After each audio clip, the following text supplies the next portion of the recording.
এটা হচ্ছে আমাদের পেঁয়াজ সংরক্ষণের একটা চমৎকার একটা পদ্ধতি, এয়ার ফ্লো। ঠিক আছে, বাতাসের মাধ্যমে এয়ার সার্কুলেশনটা বাড়িয়ে পেঁয়াজকে সংরক্ষণ করা, এবং বলা হচ্ছে 9 মাস পর্যন্ত হচ্ছে পেঁয়াজ ভালো থাকে। তো আমরা আসছি পাবনা জেলার সুজানগর উপজেলায়। এখানে এই এয়ার ফ্লো পদ্ধতিতে আমাদের কৃষকের বাড়িতে হচ্ছে পেঁয়াজ সংরক্ষণের ব্যবস্থাটা হচ্ছে রাখা হয়েছে।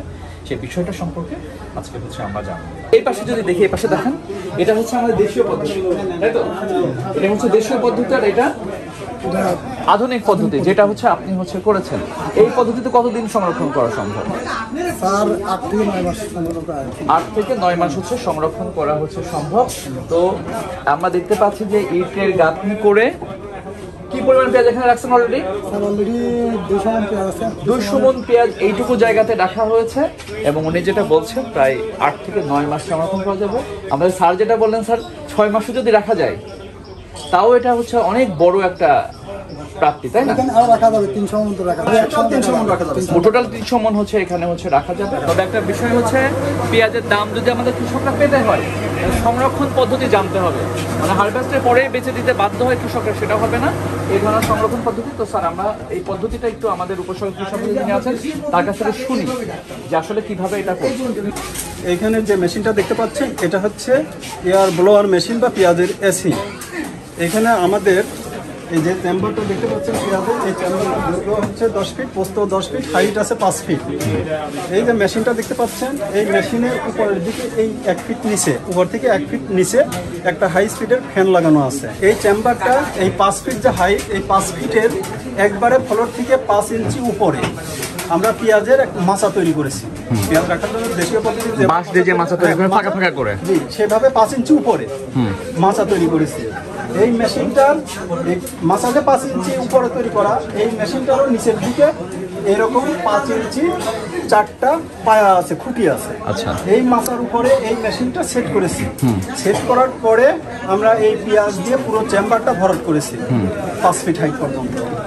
এরপর এইখানে যে 1 ফিট নিচে একটা হাই স্পিডের ফ্যান লাগানো আছে, এই ফ্যান যখন আমরা চালু করি চলে, চালু হলে পরে উপর থেকে ঠান্ডা বাতাস ফ্লোরে চলে যায়, নিচের দিকে এই 5 ইঞ্চি যে ফাঁকা আছে, এই ফাঁকা জায়গায় ছড়ায় দিচ্ছে, ফ্লোরে চলে যাচ্ছে, ছড়ায় দিচ্ছে।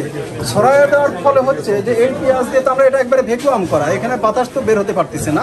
তখন এই যে পেঁয়াজের গা দিয়ে নিচের ঠান্ডা বাতাসটা পেঁয়াজের গা দিয়ে উপরের দিকে উঠে আসতেছে, পেঁয়াজটা ঠান্ডা থাকতেছে, আর্দ্রতার পরিমাণ কমে যাচ্ছে, পেঁয়াজ 9 মাস পর্যন্ত এরকম চকচকায় থাকবে, পচবে না, ঘাটতি। এটা আপনারা আশা করছেন 9 মাস পর্যন্ত হচ্ছে থাকবে? জি জি। আরেকটা বিষয় হচ্ছে, আমাদের দেশীয় যে পদ্ধতি মাচায় যেটা রাখে, উপরেও রাখে নিচেও রাখে, বাঁশ ফাঁকা ফাঁকা করে, সেখানেও কিন্তু বাতাস চলাচলের জন্য রাখে। হ্যাঁ, এখন কথা হচ্ছে সেখানেও তো আবার পেঁয়াজ নষ্ট হয়, কিন্তু 20 থেকে 25% পেঁয়াজ নষ্ট হয়। ওইখানে যদি রাখা যায় তাহলে পরে আপনার 25 থেকে 30% পেঁয়াজ নষ্ট হয়। এই যে এই পাশে হচ্ছে আমাদের দেশীয় পদ্ধতি, তাই তো? এই যে নিচে মাচা করে এটা রাখা হয়েছে, 20% মতো 20-25% নষ্ট হয়। এটা কিন্তু এইখানে আপনার 25, এখানে আপনার সর্বোচ্চ 5% ঘাটতি হতে পারে, মানে আর্দ্রতার পরিমাণটা একটু কমার কারণে ওজনটা কমবে, কিন্তু পেঁয়াজ পচবে না, এই গাটা চকচকা থাকবে। এই মেশিনটার দাম কত? এই মেশিনটার দাম 18,300 টাকা। এটা জাস্ট ফ্যান, তাই তো? ফ্যান, এবং এটা একটা স্টিলের শীট দিয়ে তৈরি করা, মানে খুব কঠিন কোনো প্রযুক্তি না, কঠিন কিছুই না। এক ভাই আমাকে প্রশ্ন করছে যে এটা যদি নষ্ট হয় তখন এই পেঁয়াজ তো নষ্ট হয়ে যাবে। আমি নষ্ট হওয়ার কিছুই নাই, এই 1 ফিট নিচে এখানে একটা ফ্যান আছে, ফ্যানটা তুই কখনো নষ্ট, ফ্যানটা রিপ্লেস করে দিলে হবে। একটা ফ্যান আছে চোঙা মতো করা, সেটা একদম নিচ পর্যন্ত গেছে। নিচে হচ্ছে আপনার কয় ইঞ্চি? 5 ইঞ্চি ফাঁকা আছে, তাই তো?